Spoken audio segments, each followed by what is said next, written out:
Yeah, there were a few people I remember growing up who were, like, say, the class clowns, or who had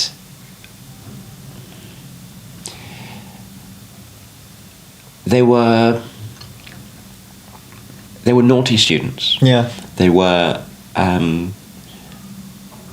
they misbehaved. They caused damage to property, to other people. They got into fights.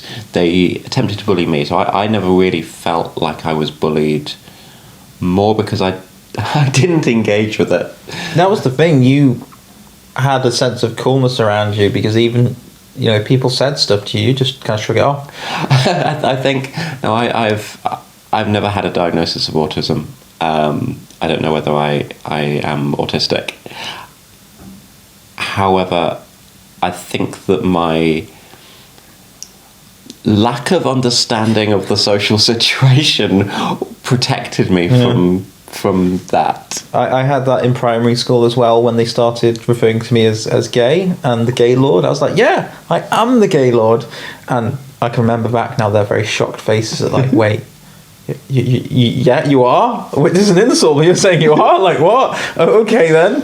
I mean, it's like what we just said about you not getting bullied because you just sort of, I don't know what the phrase is, you just didn't seem to, like, they didn't get the reaction they were after. And that's the thing, it's the bullying, and I hear it from other people, it's often to get that reaction, isn't it? That emotional reaction is almost to seem cool, and it's just a shame that those are the things that are considered.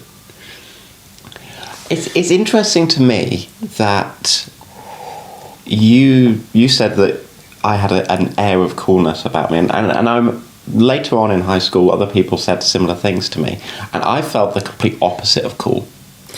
And I think because what I saw as being cool, or what I saw as not what I thought was cool, but what I thought other people thought was cool, was the bullying, the being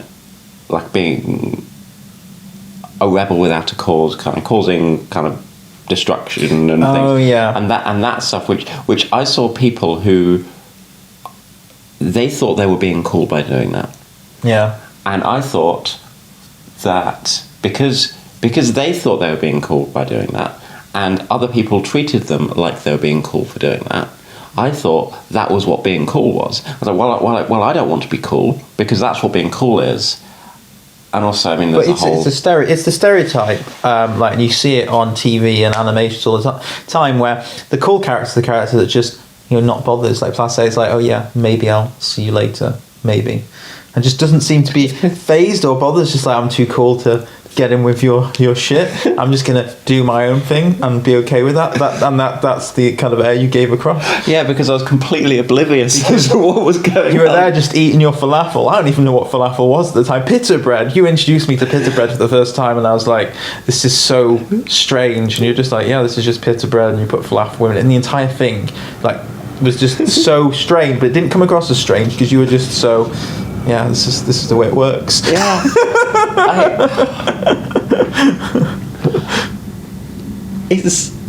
That's right. You eating pita bread blew my little mind. I remember. So what was it? You were the kid at the back of English class that was at the back of English class, doing your own thing, like eating the pita bread, eating your own lunch. You got to stay in there at break time, like you'd been granted some like special, had some of it, and you're all just like so nonplussed and blasé about it all. Yeah, this is just my life. me as a kid. And then you were there, like, I don't know, in my visualization, you've got a leather jacket because you were talking about the mod life and how you were going to have a scooter with this many. Yeah, that's my dad's influence. Yeah, because I mean, at the time, I didn't even know what I was talking about, really. Like, I was... You definitely didn't. I definitely didn't. But you seemed like you had some, like, deep knowledge of things that none of us could have experienced. I had no clue what I was talking about. I was basically parroting things that my dad had told me, which, like, now I look at it and I'm like, I'm not even sure how much he knew about this stuff. And I was growing up, I had no real desire to fit in with the other kids around me. Because for a start, a lot of people were not very pleasant to me. That's true. Children. Yes. What I did feel like I wanted to fit in with, which is strange to me now as an adult, is I wanted to be treated more as an adult, and I didn't like being talked down to, and I didn't like not being able to do something because of my age. Okay. And that is something that I very much have kept. Of course, now as an adult, nobody says you can't do that. You're not old enough to drive a car. You see this in a lot drink of young or autistic something. children, that they will act as if they're older than their age, and they'll talk to adults on the same level of them. Is it similar to that, or is it? I think so. Yeah, I think that's exactly what it is. And I think because I didn't see a reason why I shouldn't be able to do something. I completely relate to that. It seems quite arbitrary. Or they say you can do it in 10 years' time, and just they're like, what even is 10 years to somebody that is 10 years? The concept is ludicrous. And a lot of adults' rules do seem arbitrary and arbitrarily applied. And certain things seemed like they could be reasoned against. Yeah, absolutely. And I was, as someone who... How did your parents take that, if you reasoned against them? I think this is one of the reasons why I was like this, is my parents, if I reasoned against them, and there was no... And they would be like, oh, okay, that's a good reason. Yeah, no, that would be my response. Not a lot of parents, you hear this response. A lot of parents, not a lot of parents, I'm being unfair. It feels like the natural UK parent response is to go, no, child, do as I say, stop arguing. Yeah, and I think that's...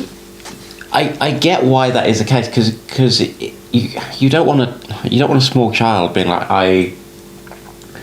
I'm going to construct this rational argument as to why I should be allowed to stick my hand in the fire, because you don't want them to stick their hand in the fire, because even if their reasoning is absolutely foolproof, that for whatever that thing is, that they should be allowed to do this for whatever